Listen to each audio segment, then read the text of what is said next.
you. You won't be disappointed. This is going to be an amazing talk. We have Jennifer Daniels here. Jennifer is one of our National Poverty Fellows.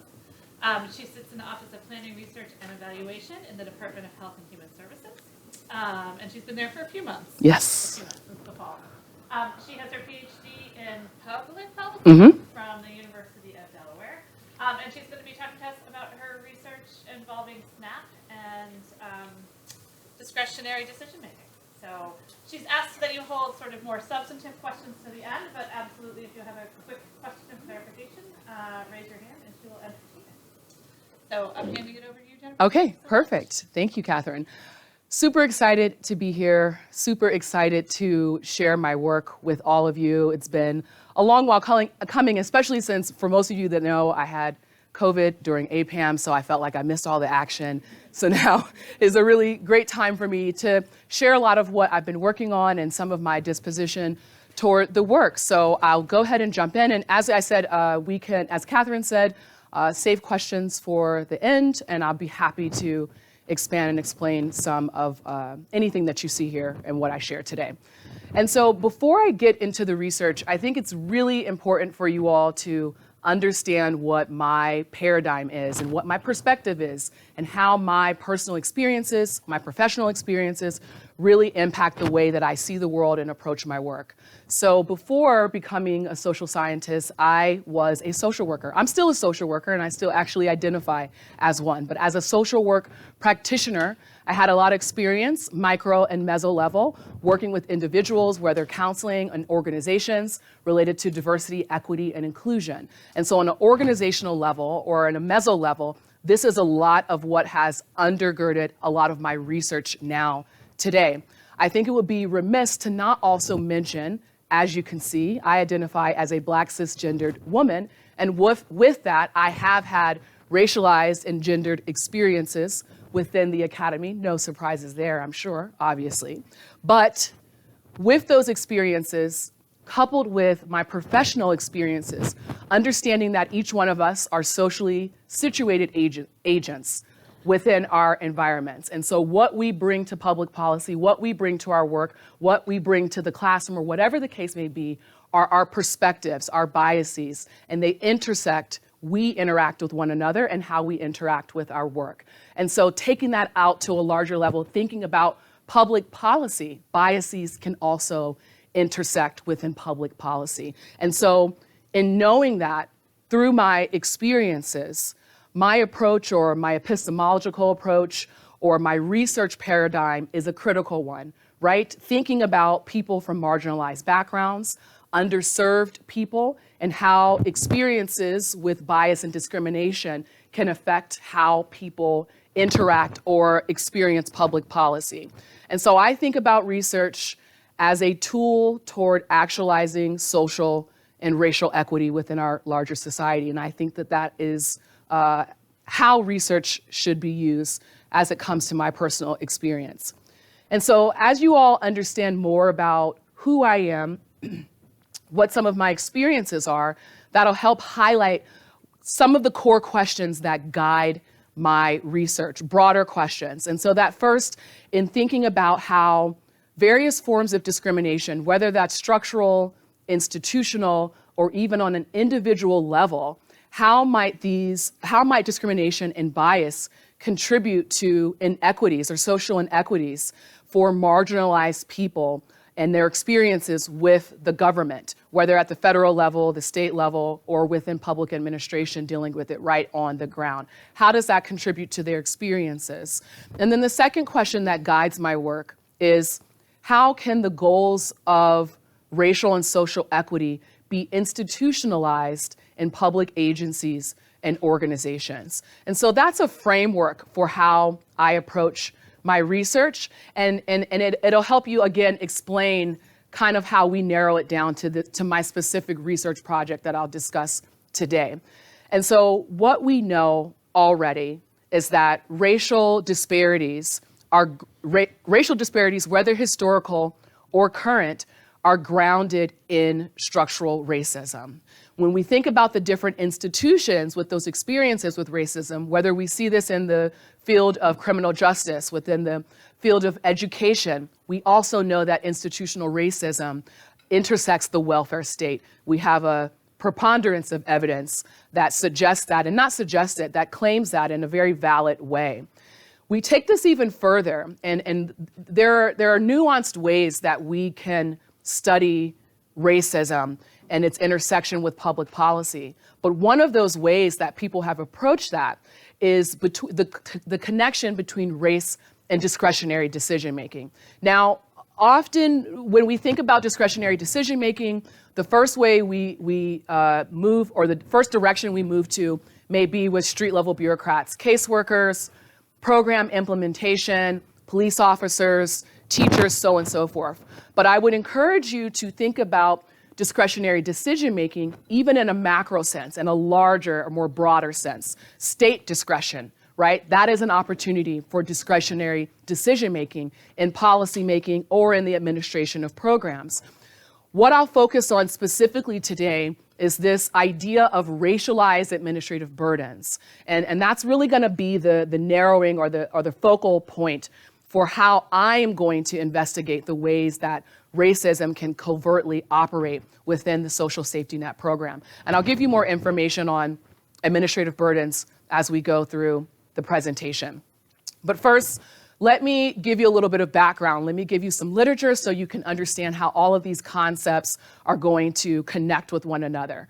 So what we know with welfare reform of 1996, it changed welfare as we know it. What the result was a decentralized social safety net.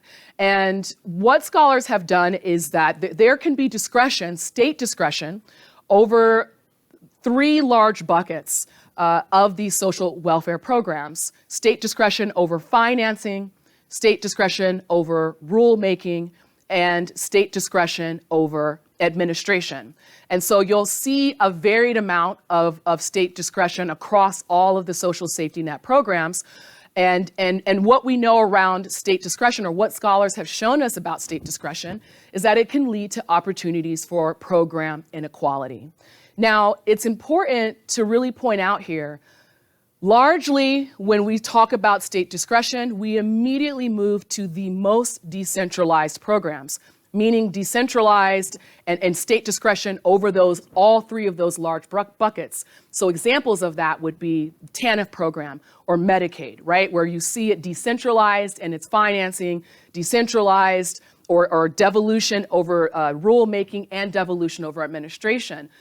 Often what can be overlooked, especially as it relates to program inequality, are these more centralized social safety net programs, which is where SNAP is going to come into play. Now, by centralized, I'm saying with SNAP, SNAP is 100% funded by the federal government, right? And so when we think about that concept, we say, okay, well, the benefits are going to be even across the board, everyone gets the same, right? The standards for eligibility are going to be comparable, right? So there may not be as much impetus to investigate inequality in SNAP because of the centralized context or policy context of SNAP itself. But in my investigation and choosing the right program for this, what we found, or what we know, or what often many people overlook, is that the administration of SNAP is a state policy choice or opportunity for discretion, right? And so if there's an opportunity for discretion, then we should be investigating possible opportunities for inequality. And so here's what we know about state discretion and racial bias. This may be familiar to many of you, so I'll move quickly through this, but for those of you who may not be as familiar, let me kind of lay the groundwork. What we know about social welfare programs and its intersection with race is that public opinion around social welfare programs, particularly if these programs are perceived as benefiting racially minoritized constituents, these programs tend to have less support, tend to be more restrictive in their designs, right? And a lot of this is connected to the racial stereotypes or the social constructions around who we perceive as the beneficiaries of these programs. So the racialization of social welfare programs like TANF is a perfect example of what we know, or how we know race can intersect or race and racial bias can intersect with the provision of these social welfare programs. We take this even further. Scholars have used theories like social construction theory or social constructions and policy design theory to really highlight how perceptions or stereotypes, whether positive or negative, around particular groups do invade the way that programs are designed. Now, what we've seen and how we've seen this happen in an empirical way, taking that further, scholars using theories such as racial threat, the racial classification model, and the influence of racial attitudes and or racial composition within the state or within the caseloads to show the adverse relationship between higher proportions of racially minoritized constituents and more restrictive or paternalistic or punitive policy designs and social safety net programs. And so that brings us here now to this last point of now how scholars are trying to investigate racial bias within social welfare programs. And this leads us to administrative burden. So what we already know about administrative burden first is that it's unevenly dispersed across populations, right? What we know about administrative burden is that there tends to be more administrative burdens in means-tested programs than more universal programs. And so scholars have shown the relationship between administrative burden and a lack of access to or the receipt of benefits in these social welfare programs. But where the literature stands now, Ray Moynihan and Hurd recently created a framework around racialized administrative burden, positing that race and imposing administrative burden matters. And that's where I'm going to step in and provide some empirical evidence to really support the claim and the framework that they have set out. And so before we go into my specific concepts, I want you to have a little bit more information about the target population that I'm focusing on in the provision of SNAP. And that group is called ABODs, able-bodied adults without dependents. ABODs constitute about 13% of the SNAP caseload. They're between the ages of 18 and 49 years old. They do not have any dependents in the home, and they are perceived as not having any disabilities that would preclude them from work. Now, with this particular population, SNAP in the majority of the states is the only social welfare program that this group qualify for.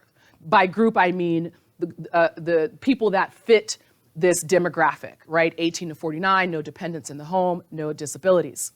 Now, with the receipt of SNAP benefits, after PRORA, ABODs are subject to a very strict work requirement. ABODs have to work 80 hours a month or be engaged in the employment and training program, which, a little caveat here, entrance into the employment and training program is a discretionary decision based on goodness of fit, outside of the scope of this project, but something to be cognizant of, especially as we're talking around race.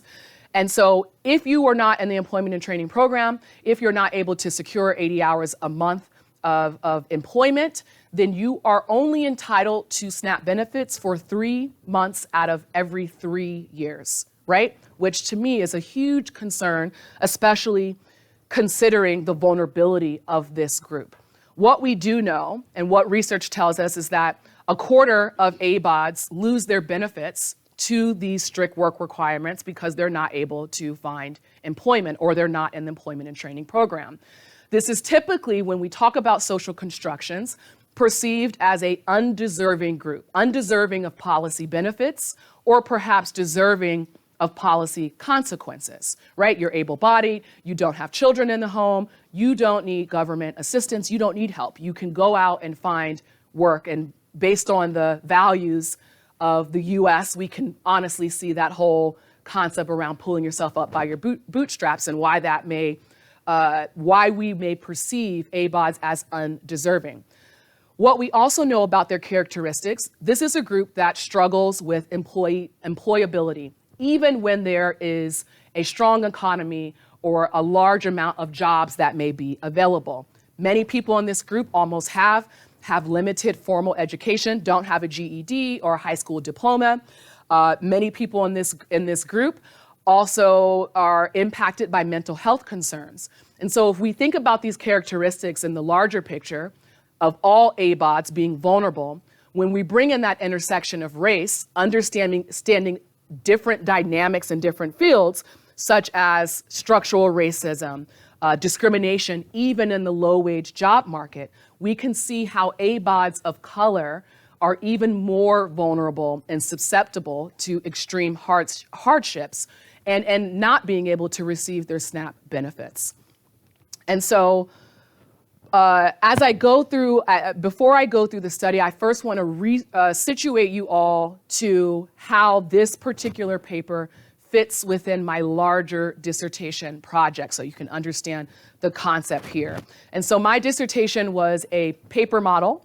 So the first research question within my dissertation was, what is the extent of cross-state and overtime variation of these SNAP policy choices that states are able to make in SNAP related to ABODs from 1996 to 2015. The second research question that I had in my dissertation was, how are race-related factors, racial attitudes, and racial composition associated with these state SNAP policy choices on the administrative burden and supportiveness, which I'll talk about in a moment, from 2000 to 2015. And then the final research question, or the final paper in my dissertation, looked at those SNAP policy choices and race-related factors and investigated how these concepts were related to racial inequity and the receipt of benefits. So what I'm going to present to you today is this second paper here, how are race-related factors associated with these state SNAP policy choices. And so I use the administrative burden framework to specify each of the SNAP policy choices that states can make. And so giving some quick information about administrative burden, and these are the major concepts for this paper. Learning costs are going to constitute how a constituent learns about the program. And this would include learning about what their eligibility status is, how do they access services. Psychological costs speaks to how a program may be stigmatized or how receiving benefits may be stigmatized. It also can mean or constitute the loss of autonomy and an increase in stress from being a part of the program. The third concept of administrative burden are compliance costs, and this speaks to the process of applying for or enrolling in the SNAP program. And this can include application processes or any types of requirements for documentation that would allow for the receipt of benefits. The last concept that you see here, supportiveness, is a novel concept that I created around the employment and training program. And so what the supportiveness will constitute is the strength and level of support in the employment and training program. So what we know in the employment and training program is that states have a choice on the types of job activities they can include in the employment and training program. And so I want to investigate what that strength of support looks like. And so that's the fourth concept for our SNAP policy choices.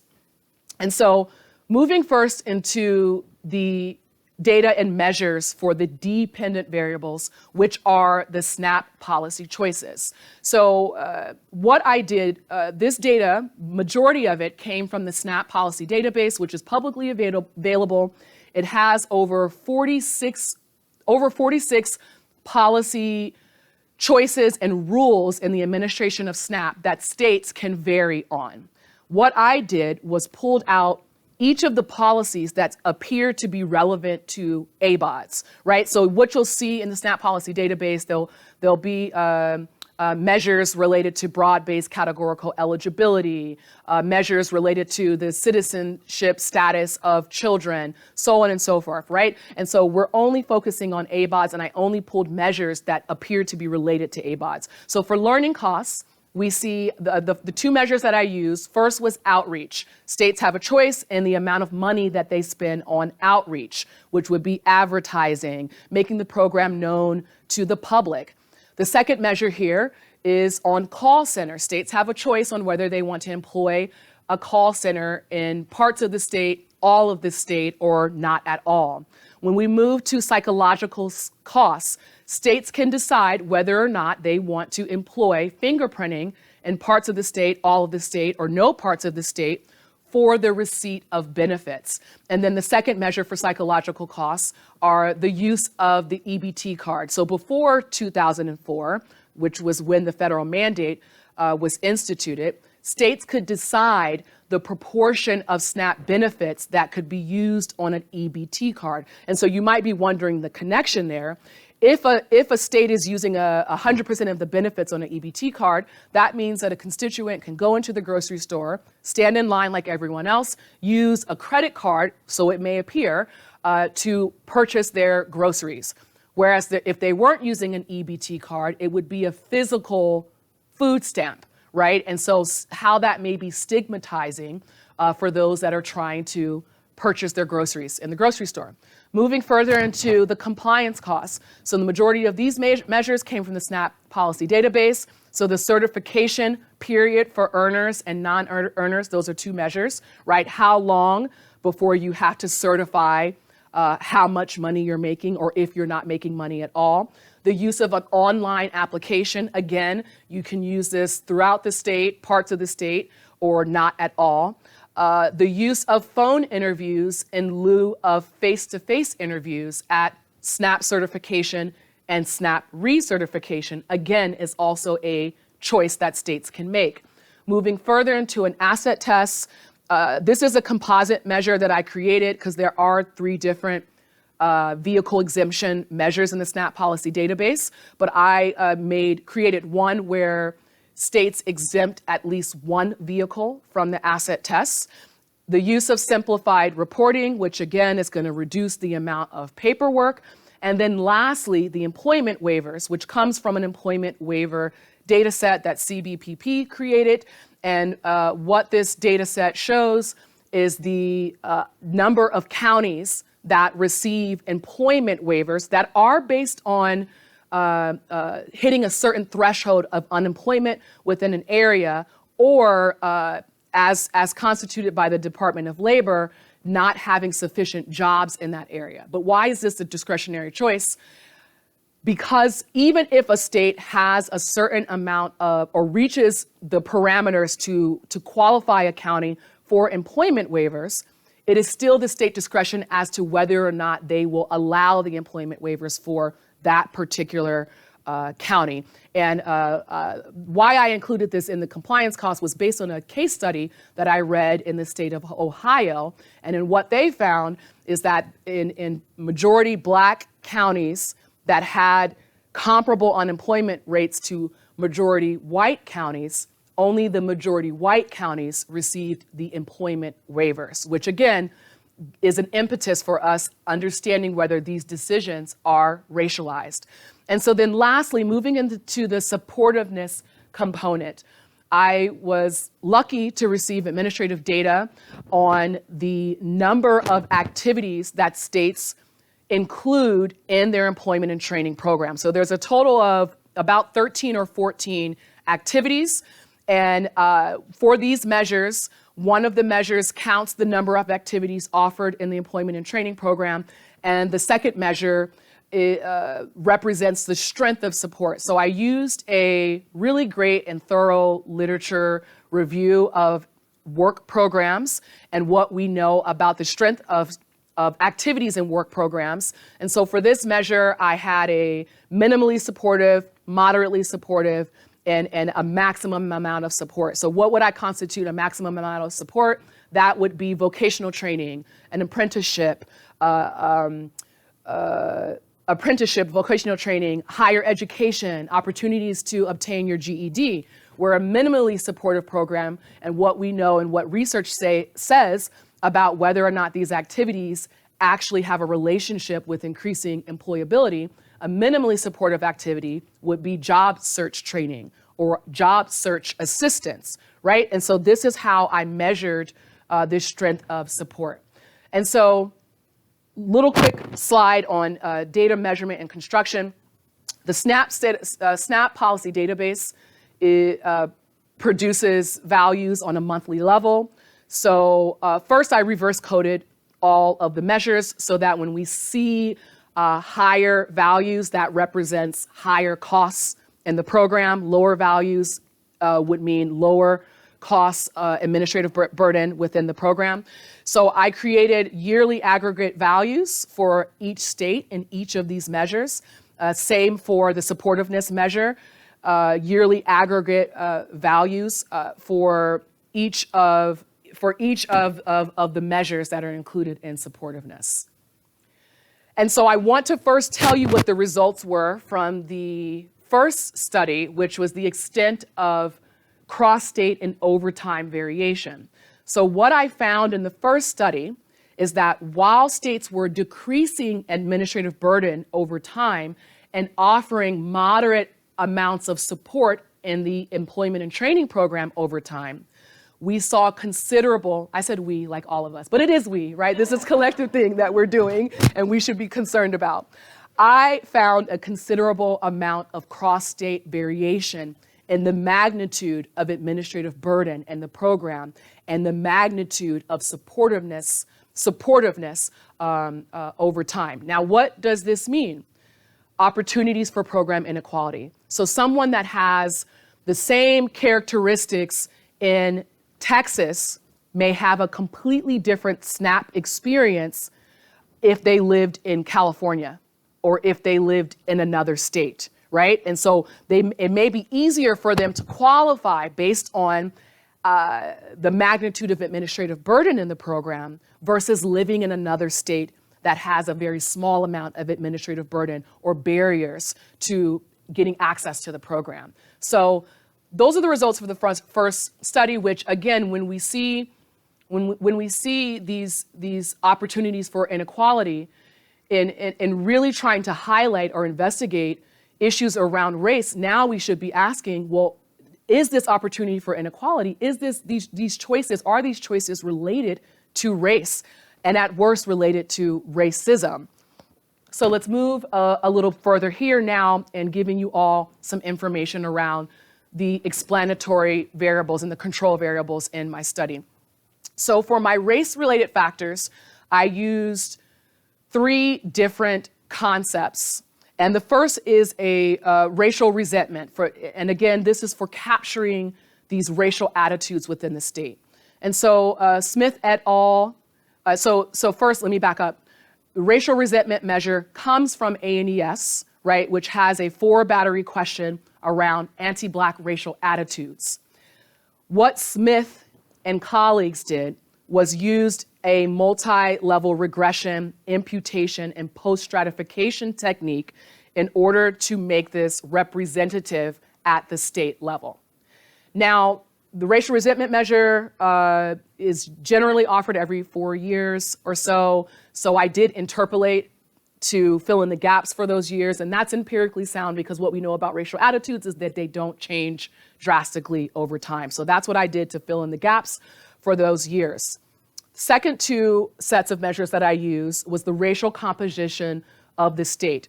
And so I looked at separately the proportion of Black constituents within the state and the proportion of Latino constituents within the state.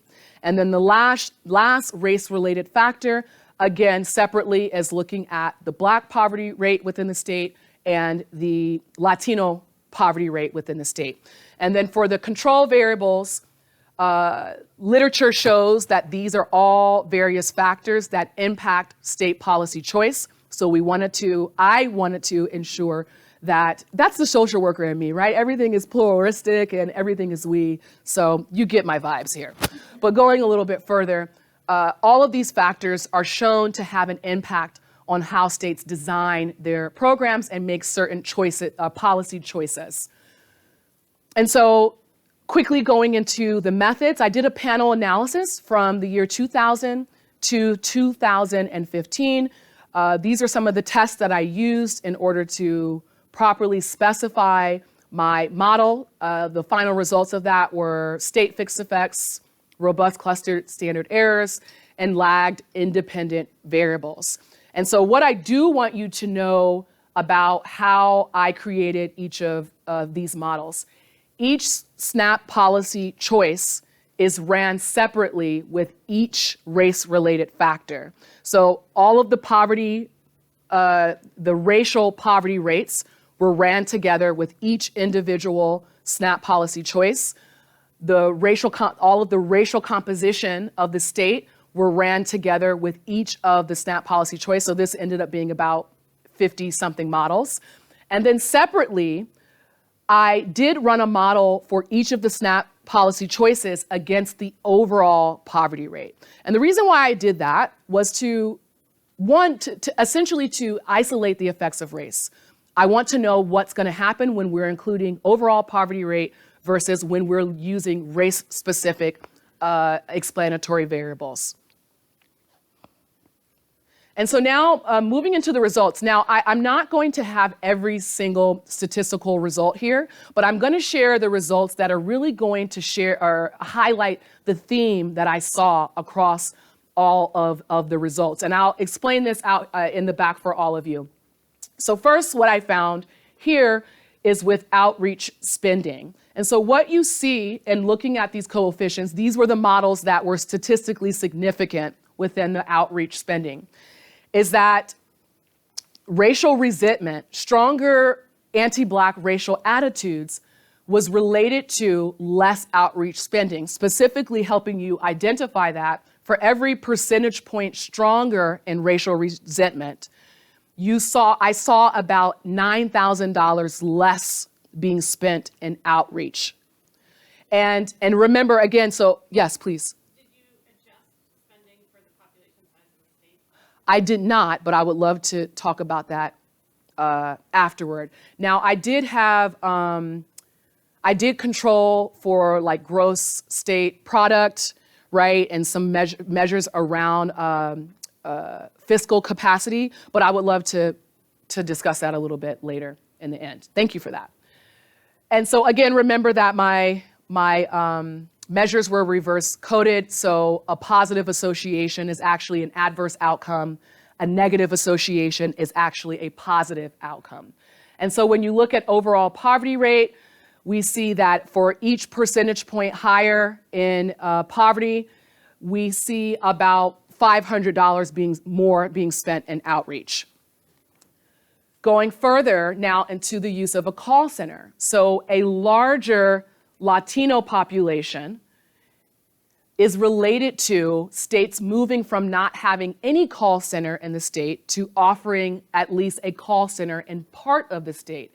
However, when we look at the Black poverty rate model, what this means is that as Black poverty rates increased, states were less likely to utilize a call center in their state. And so these are our learning costs. Let's take this a little bit further. Let's look at the compliance costs. Again, what we see here is that a larger Latino population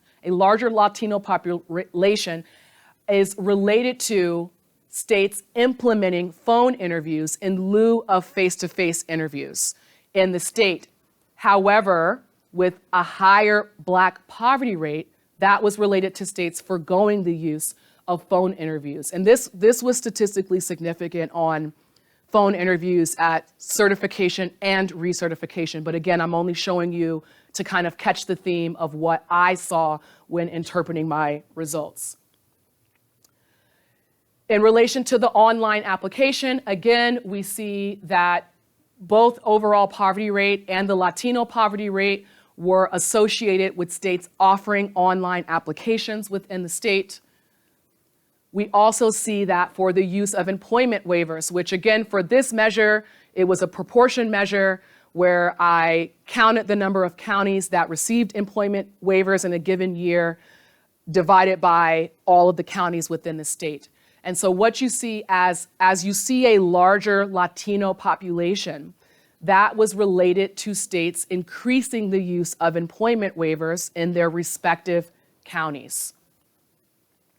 And so in kind of giving a summary of all of the statistically significant results, what I saw with the Black population or Black race-related factors was that there were adverse relationships.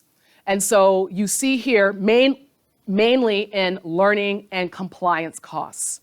And so as anti-Black racial attitudes were stronger, states were less likely to spend or decrease their spending and less likely to use simplified reporting.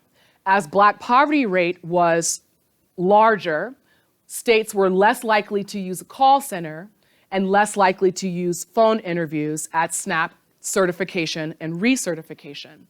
However, when we move to the Latino focus of race-related factors, we see that Latino poverty rate, greater or higher Latino poverty rate was associated with associated with states decreasing administrative burden in the program. And a larger Latino state population was also associated with states choosing to decrease administrative burden by way of learning costs and compliance costs within the program. And so let's talk about like what this means and why I think this is important. So first, kind of giving just an overview of what I found is that states choosing to impose administrative burden or decrease administrative burden in the program did matter when it came to race. However, the target of that racial group had a lot to do with whether or not states were going to increase those burdens or decrease those burdens. And so what we saw with all of the Latino population race-related factors is that they were associated with decreasing learning and compliance costs. However, with the Black poverty rate and racial resentment, we saw that these measures were associated with states increasing learning and compliance costs. There were not any associations with race and the psychological costs and supportiveness, so that's also important to point out. And so where does this take us? One, that even in centralized programs, state discretion obviously matters, right? That's something we should be aware as. Whereas we can spend a lot of attention focusing again on these decentralized programs, but state discretion matters for both. What we also know, and what I think I found here, is that it does provide some element of supporting the claim that administrative burdens are racialized based on these results and what I found. But whether or not that's going to be a positive outcome or a negative outcome, again, depends on the particular racially minoritized group. And I think as well, and what we know here, and what we should be thinking about, is that racially minoritized people all have varying levels of social constructions and may have diverging program experiences dependent on where they live within the US. And so the implications here, again, just highlighting and reiterating that any form of devolution can contribute to divergent policy and program experiences based on where you live within the US. And also, again, connecting state discretion to administrative burden and supportiveness, right? And so these are things, again, that we should be thinking about, particularly as it relates to having access to social welfare programs. And so one thing that I also think is important here is that thinking beyond the ways that we normally consider racism to operate, which is in more covert ways, right? And more linking racism to racial animus, which certainly is an element of racism, but also investigating the ways that racism can operate covertly within public policy and within our systems is important. And I think that this study certainly highlights that and contributes to that. What I feel here is that any opportunities for discretion in any stage of the policy process, again, moving beyond program implementation or policy implementation when we're thinking about discretion, any opportunity for discretion is an opportunity for racial bias to intersect the way that people make decisions. And so one thing that was really important to me here, and one thing that was highlighted in my results, was realizing the importance of disaggregating people of color from people of color. Yes, right? And so had I not separated Black and Latino, that would have masked the effects that both groups were experiencing. If I had only used more race-neutral concepts, I would not have seen how there may be divergent outcomes based on the race or ethnicity of a particular group. And so disaggregation, even within the conceptualization and how we operationalize some of our concepts, is very important for really getting to the bottom of some of these outcomes and how race may be operating in our projects and the things that we're studying. What I also think is an implication here, and something that I'm going to talk about a little bit in the next slide, is are the results from this particular study connected to racial inequity in the receipt of benefits for ABOTs, right? Based on the race of the ABOT, might these administrative burdens and what we know is already significant here now be associated with inequities in the receipt of benefits? And so some of my next steps here, I just recently submitted the first chapter of my dissertation as a publication. Pray for me, y'all, okay? We deal with a lot of rejection, but I'm hoping this is not one of those times. And so what I'm going to be doing next, and especially pending feedback that you all may have for me today, is preparing the second paper as a publication, and then eventually moving into that last chapter, which is running my results for the racial inequity in the receipt of benefits. Now, based on what I found in my dissertation, there was a relationship between administrative burden, these race-related factors, and racial inequity for the receipt of benefits, particularly racial inequities for Black ABOTs receiving their benefits compared to white ABOTs. However, there's still some things that I need to work out here that I'm open for feedback. I received feedback on using ACS versus CPS for creating the caseloads. One of the issues that I ran into is that the 5-year estimates in ACS don't begin until about 2008. So from 2000 to 2007, I used 1-year estimates for that caseload for creating an ABOT caseload and then applied a 5-year moving average. And so some of the feedback that I've received from others is that I might have a more accurate count for that caseload, especially in localities where there's a small proportion of racially minoritized constituents. CPS may be better for capturing this caseload than ACS. So though that's still some area that I need to explore and receive feedback on before I move into that third paper. And then given the results of this study, exploring more around these Latino-related results. And so I'll share with you, in originally creating this paper, I was using the Latino population as a control, as my focus was for Black ABOTs. And so based on literature and how many senior scholars have approached this type of work, controlling for Latino, if you're focusing on Black or vice versa, is empirically sound. And so when I went through these results and saw what I saw, which is what you saw today, obviously that encouraged me to dig deeper into what's going on here and what's happening. So some thoughts and ideas that I have about carrying this particular paper forward may be using different controls related to immigration status to see if that has any impact on what the results were in this particular study. So really digging deeper there is where I stand. And so I'll conclude now and open the floor up for questions. Thank you.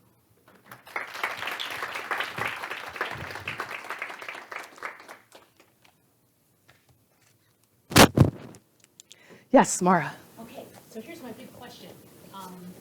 You ran all of these individual models, but they're likely jointly determined, right? All these policies hang together in like a policy regime at the state level. So as you move forward, thinking about that, how you, right? Okay, Melody's shaking her head, but so I think that's important, right? Yes, definitely. I think that's a really great point. When I was conceptualizing how to approach the modeling and the analysis itself, originally I felt, okay, well, let's see what's happening with each measure individually, right? So I did think about, okay, maybe I should create some type of composite measure for learning costs or for compliance costs, which I think this is what you're speaking to in this moment. And so I originally thought, well, let's see if these are interacting on their own. But I think what you're saying and the point that you're raising is really great, that I should go back into grouping some of these measures that are related to one another to see if that would influence the results. So thank you for that tip. I think that that's very important. Yes. So I have two different thoughts regarding what could be going on with the Latino population. And as far as the Black one, I think the results you're seeing makes a lot of sense, and it collaborates with Brady Hardy's work, who he has found for tenant that states with higher proportions of Black populations tend to have more restrictive and less generous tenant policies. And I've heard, although not as familiar with the literature, that that's the case with Medicaid policies as well. But regarding the Latino, I think one aspect of it could be, especially with the call centers and the online application options, could be more about trying to address a language barrier, especially in states that are heavily Latino. Definitely. I know, like in California, Monterey County, for example, they've had a representative that has advocated very hard for getting those farm workers access to SNAP. And then on the other hand, I'm wondering if even within the Latino population, if there could be race masking there as well. So I would at least qualitatively suspect that if you are able to break it down by race within the Latino population, that the Afro-Latino experiences would look more like the larger Black experience, whereas the white Hispanic population, per se, might be where most of the effect of that positive association is being driven. Thank you very, very much for that comment. And I definitely think that you're right and you have a great lead there. Certainly, I think one of the steps that I would like to take going forward is, one, looking at a regional analysis, right? Some of these bordering states, California, right, was something, and certainly something that Marcy and I discussed in trying to pull that out to see if it's driving some of the effects. And to your point, I think would highlight a lot of whether or not some of these compliance costs, like an online application or a call center, would be influencing whether or not states are trying to create greater access for a Latino population. So that's definitely something that I would like to explore. And the second is, your second point is definitely something that I've also thought about as when I created the measures. So this is more so to speaking to the caseload as well. When I created the measures around race, anyone who was white was non-Hispanic, anyone who was Black was non-Hispanic, but anyone who, again, I'm saying Hispanic based on ACS, anyone who was Hispanic, right? Not including whether or not they may be a Black Latino or a white Latino. So I do think that there is another area that I can explore in terms of further disaggregating a population. So thank you for that. Yes. Couple of things. First of all, in California, if you go to the California Poverty Report, The Abbey report. they have a California Poverty Report, which where the food action people differentiated on participation within California. And in areas that contain lots of Latinos, participation is much lower. This is within the same state. So this is a local thing. Okay. You can see California's big enough that you can even use a CPS. Second thing, why did you just stick with ABOUs? Why not everybody? Well, that's a great question, and I'll tell you this. I did do another paper. The paper that I was going to present for APAM was everyone. Why I chose ABODs for my dissertation and why I wanted to present on this group is because of their vulnerability. And so from a advocacy standpoint, a group that is so vulnerable where the only social safety net in the majority of states that they qualify for is SNAP, and often a group that goes under the radar and is at risk of falling between the cracks of the social safety net, was more my disposition in choosing this group, right? Because they tend to be an understudied group as it relates to social welfare programs. And so I thought it would be important, especially around racial equity, which is what I haven't seen to my knowledge in studying this particular group. When I've seen literature on ABODs, it's generally around the work requirements is where the literature is situated. But in terms of access or inequities in access in reference to burdens or supportiveness, there is a gap. And so I just stepped into it and said, hey, you know, this could be a good place for me to be. But not to say that it's not important for the entire caseload, right? But I do think that increased intention around a very, what I already know in the literature, there are 100 million people that fit this 18 to 49 year old category, no disabilities, no children in the home. And 1 out of every 8 are in poverty.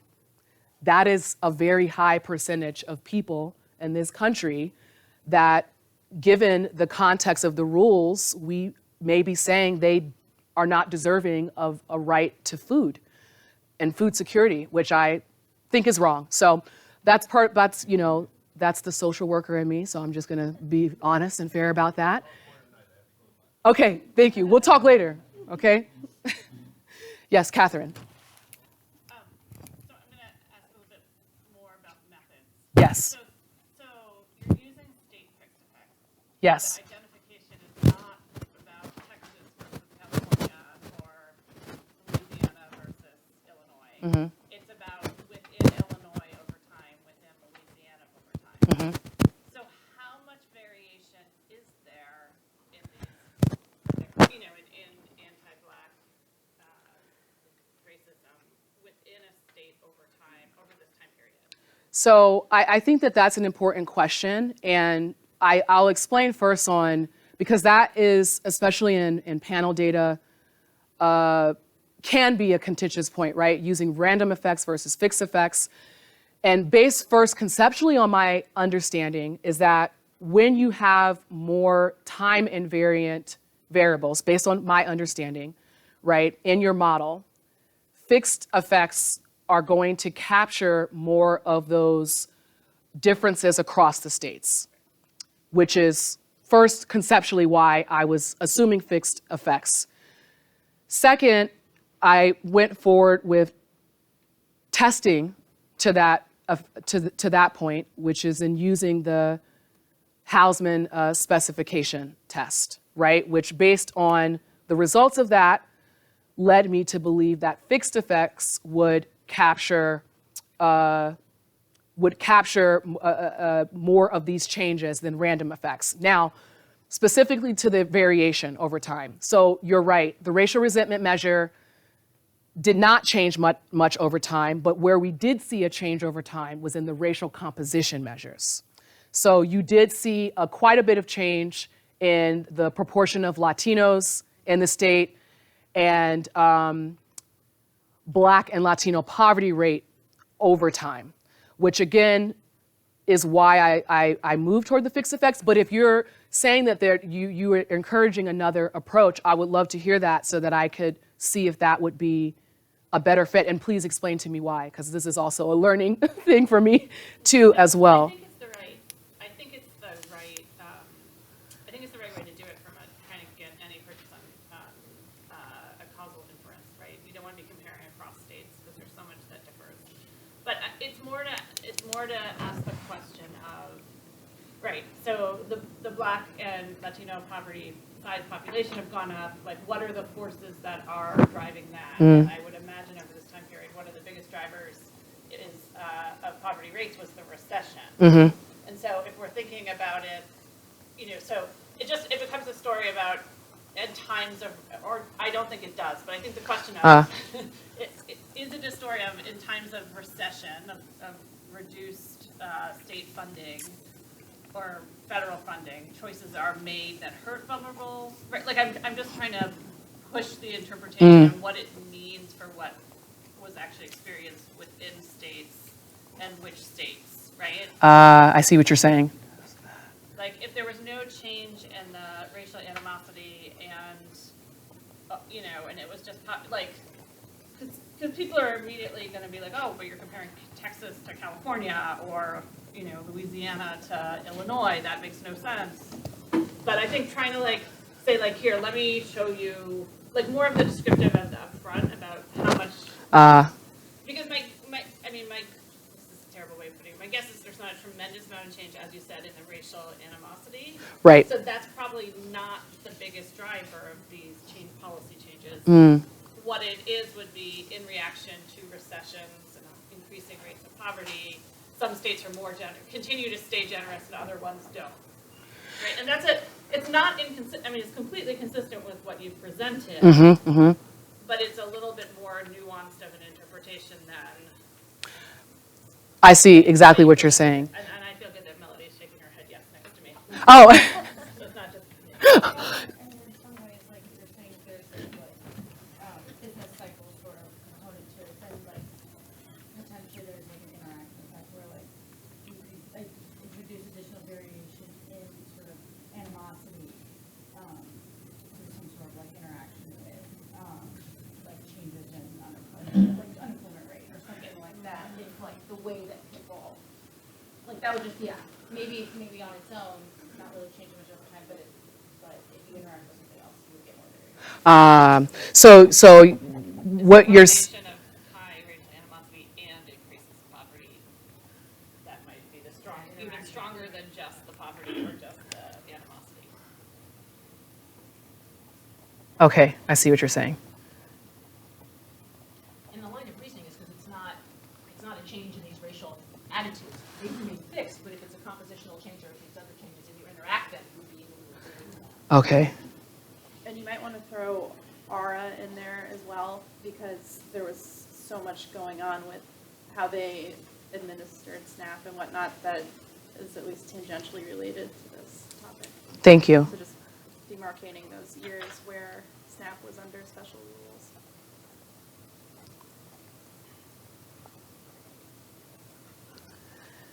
Thank you all for that feedback. And Catherine, really quickly, I want to go back to your comment during the presentation on the outreach spending, because I want to process that again and what you were. There's some really, really big states and some really, really small states. And so in ways that I've thought about state funding on things like childcare, we tend to think of per capita or per able-bodied adult. Just because but again, you have state fixed effects, so maybe that's less. Okay. important. Okay. But again, I think, the states are really different sizes. Okay. Thank you. Yes. I had a couple thoughts following Catherine's and Melody's comments about trying to capture some of that variation. So I'm wondering about your racial resentment scale and some of the outcomes, because I was thinking about some of the big picture, like how racism on the part of the electorate and racialized poverty can become something of a positive feedback loop where you have greater differences, which can lead to segregation in residences and employment, which can like be a positive feedback loop and make all those things worse. So I was wondering about like other measures that might get to that. For example, if you have the difference between the non-black and black poverty rate, you might see that vary quite a bit and have quite a bit of leverage on some of those rhetoric-driven policy decisions that in some of that space. So I wonder if that might change a lot more, especially throughout the recession when you see different groups have very different reactions to market change. And so I think that, I was thinking about your different like poverty measures, and I think that would be a very, that difference might bounce around a lot within state year over year. And then I was also wondering if you include, more generally, if you have year effects in your model as well, because I think that would get to a lot of the questions people were asking about the recession and the SNAP narrowing under ARA and stuff. I don't have year effects in there outside. I did lag the dependent variables, but I did not have any specific time fixed effects, which you're saying would be important for, explain that again to me, please. You know, year effects control for all the things that change across your entire panel each year. So, you know, in 2010, all the states were not allowed to do, to count that first vehicle that would, you know, suck out that endogeneity of So that's a, thank you for bringing this up. Before I chose whether or not I would include year effects, one of the things that I did was compared the standard errors between no year effects and a time year effects, and I found that the standard errors were much larger, but in the year having the time fixed effects in the model. So we should chat. I would love to, you know, which is why I ended up choosing no time fixed effects. But you said how much power? Yeah, I wonder if that's like just adding too many variables to your model. Possibly, which was also another concern here in terms of the amount of, so I had 5 control variables and then a pair of race-related factors, obviously, in the model. So perhaps that would be, but would you still say, given that, you would still have the time fixed effects? I mean, you want them, whether you want them, but the Okay. method supports it, you know, if it's asking too much of the data. Got it. Thank you for that. And then the second point that you're making is, which I think you have a really great point, right? Especially in almost thinking like a policy feedback, if you will, right? With the racial resentment, if you have a place that has high racial or anti-Black racial attitudes, then you also would see higher Black poverty rates. So you're saying that perhaps instead of including a racial resentment model, maybe proxying using a composite measure that shows the difference between non-Black poverty rate and Black poverty rate? Maybe, Okay. because you said you had to take either had to bridge, the measure, the racial resentment measure was every 4 years. Uh-huh. So, you know, if you're either, you know, just imputing the intervening 3 years with that same data point and you're averaging 2 or something, you know, this would give you more variation year to year, which might help you see some of that nuance that you're otherwise losing. That's something definitely to explore. So thank you for sharing that. And I hadn't thought about it in that way. So thanks for bringing that to my attention. Do you have a sense for the states that have the more supportive list of activities? Yes. Anyone actually gets those activities?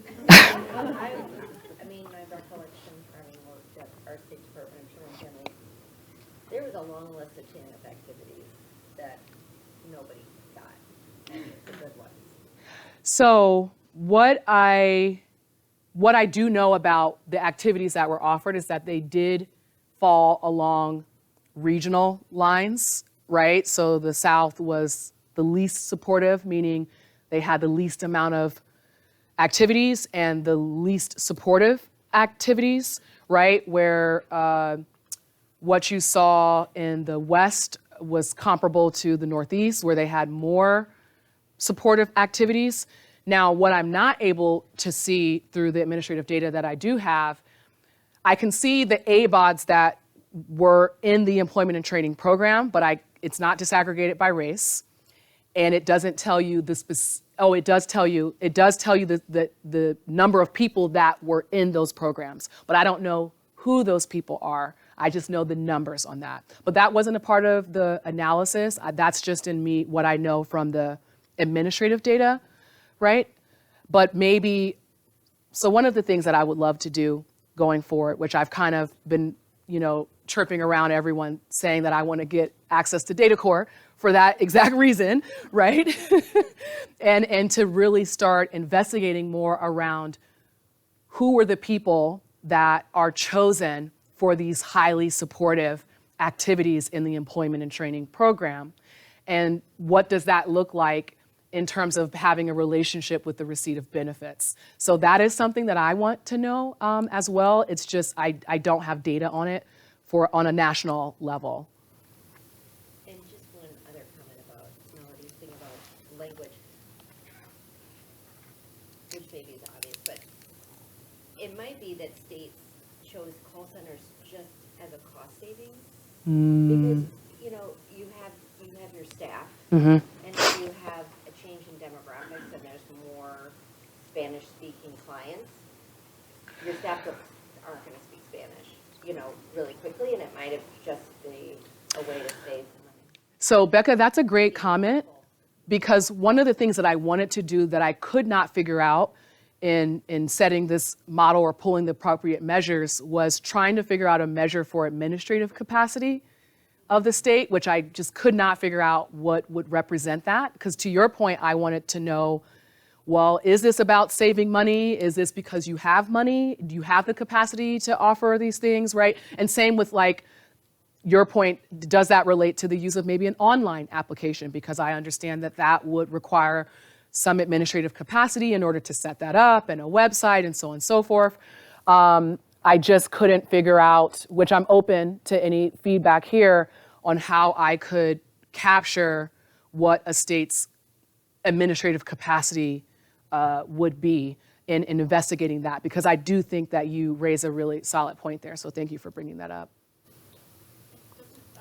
I think you can get sources on spending a human service to it. Ah, And then, but you'd have to correct it for population, right? Because again, that would be, yeah.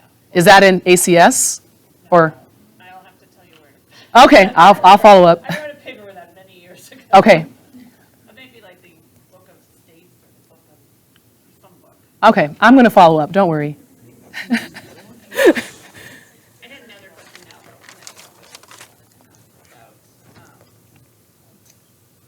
about, administrative rule making, right? So they have discretion. But states also have statutes that say how these rules are made, and so some have to be legislated, and others can be made through administrative rulings.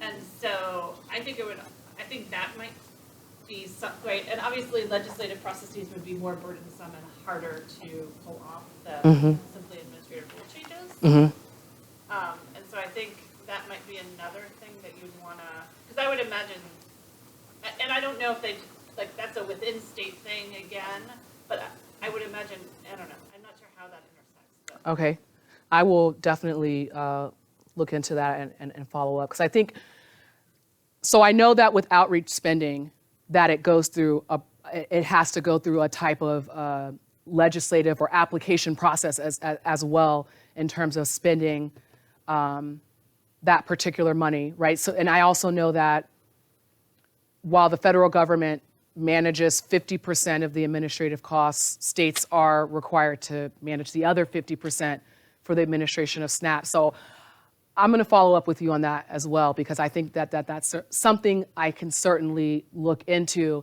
and maybe even looking at barriers or burdens from the administrative side, right, and how that may impact the choices that they make for constituents. Yeah, and again, it's sort of coming from the lens of okay, within a state, what changes over time? So the state budget shrinks, and you might need to make, or it grows, right? And but there's also changes in administration, right? Okay. People come in and put in new appointees, and they might have a different agenda. Gotcha. Thank you for that.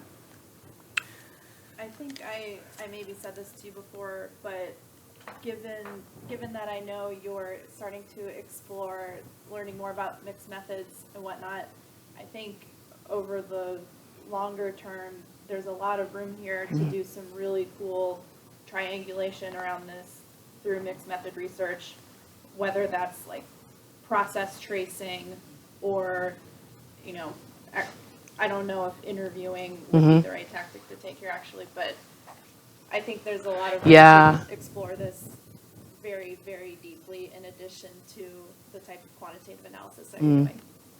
Thanks for that, Sarah.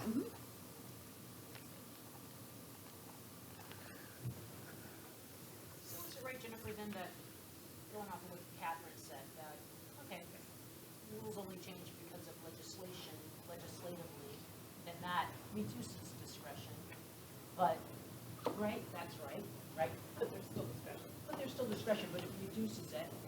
But over time, if you have a particularly prodigious state that's able to change things legislatively, well, I'm just thinking about this feedback loop, legislative change and discretion, because I live in this state, so I have personal experience. But right, there's a lot of good actors, but there's other stuff going on. So I just wonder about that in terms of feedback loop with delivered services. Too, there's a difference between state-administered states and county-administered states. And like, I know in Wisconsin, I think a lot of the case management for ABOS is contracted to we're a county-administered state, so, but then even within that, there's, contracts for the case management part, so. You raised another point here that was something that came up in understanding how the programs are administered. To my understanding, though, outside of the actual implementation of the benefits, the choices around the program rules, like the certification period, if you will,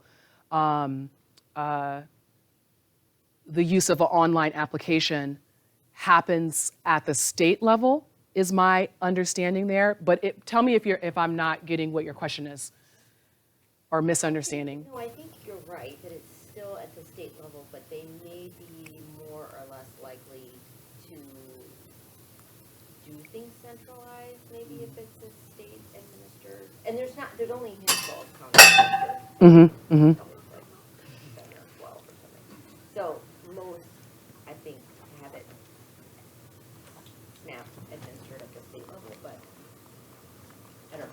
That's something to look into. Or to your point, even rollout of certain rules, so I know with going from paper coupons to EBT, that was rolled out on a county by county. Okay. In California. And eventually, of course, all counties implemented EBT, but it was kind of staggered in terms of which counties did when. Great point there, and at least in understanding what some of the variation and turning the rules on and off may be, right? So that's a good point. Thank you for that, Becca. And it's county, maybe it's not true for SNAP as it is for CANSA or some other programs, child welfare, where all the money comes from the state. But if it's county administered, and some counties have more money than other counties and able to do a broader range of things. I don't know if that would. Thank you. Yes, thank you for that. The legislation is like one of those may legislations where you may take this up.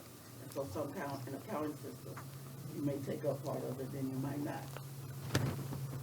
Yeah, that's helpful. Thank you. I will look into that for sure. Sarah. Gwen. Sorry. So I'm trying to see if I remember right. So you looked through 2015. Yes. So how do you think that COVID, were there changes with administrative burden that were associated with COVID?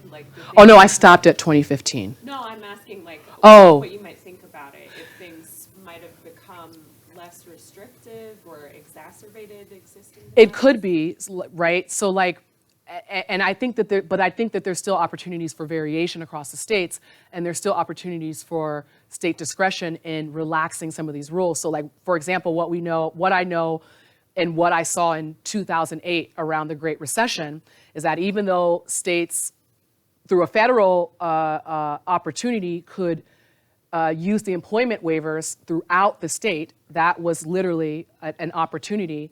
Many states did not use the employment waivers throughout the state in 2008, right? I do know as well, with some of the literature around what happened in COVID with SNAP employment waivers, you saw something similar, and you also saw choices around actually relaxing some of these rules to give people greater access or not. So the reality and what we know so far is that I would expect there is still a large amount of cross-state variation on whether or not states wanted to relax burdens or maintain them as they were. Marcy. More of a suggestion for a paper that question just made me think about. They and Chad were back in that crew at Northwestern and have a couple of really interesting papers that I think methodologically might be helpful to you, where they leverage the delayed rollout in some states of pandemic EBT, right? So all states could apply for a waiver for pandemic EBT. All did but one. I think that was Tennessee. I know it's a southern state, don't quote me on Tennessee. But anyhow, it led to this staggered rollout that folks are talking about, and they leveraged that variation in states being able to take up that provision and implement it, and find really compelling results for kind of earlier rollouts versus later rollouts. But I was just thinking about that with that question, that methodologically reading that as a great technical appendix is really helpful in helping you think through these questions about how to leverage these within state changes. Yeah. Would give you a little bit more power in what you're trying to do. Okay. All right, Yona, last question. I don't know if you can see this in the data. Do you know what percent of ABOS are global in concert? I don't know that, actually, but that is a great question and something to consider. So thank you for bringing that up. Thank you very much, Jennifer. Thank you, everyone.